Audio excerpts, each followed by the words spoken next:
middle-class Well, vote. let's find out how much agreement there is. Congressman Blackburn, can I just tell you, though, that Congressman Walz today sounds like John Podhoretz, writing in the New York Post, a conservative columnist. Sounds like Con Carroll, a conservative columnist in the Washington Examiner this morning.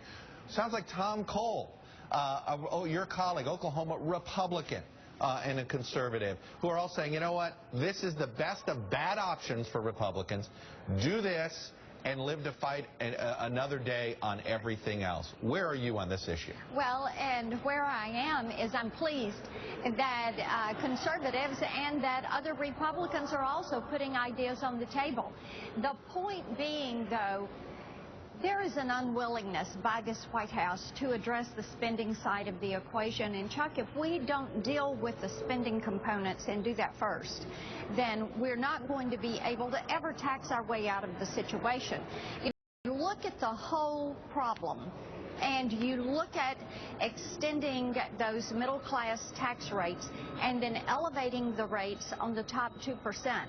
You generate enough revenue to cover 8 days of running the federal government. So I think what we need to do is keep the American people engaged, keep them focused on the issue, and look at the spending, look at the reforms that are needed. But is it worth going over this fiscal cliff to do that, or at this point, let's just pure politics here, take away the president's best leverage?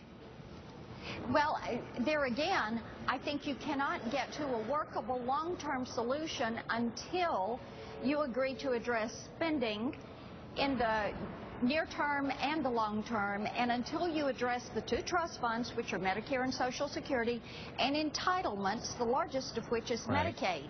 There are lots of bills and plans and approaches that have been presented over the last several years. I understand that. I want to read a quote from somebody that you're very familiar with.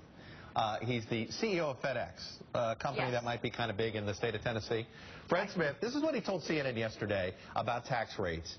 He said there's a lot of mythology in Washington, such as it is that it's small business that creates all of the jobs in the United States, and if you raise the rates on the top 2%, you'll kill jobs. The reality is the vast majority of jobs in the United States are produced by capital investment in equipment and software. That's not done by small business. It's done by big business. He's basically saying, stop fighting over this 2% at this point. Move on. What do you say to him?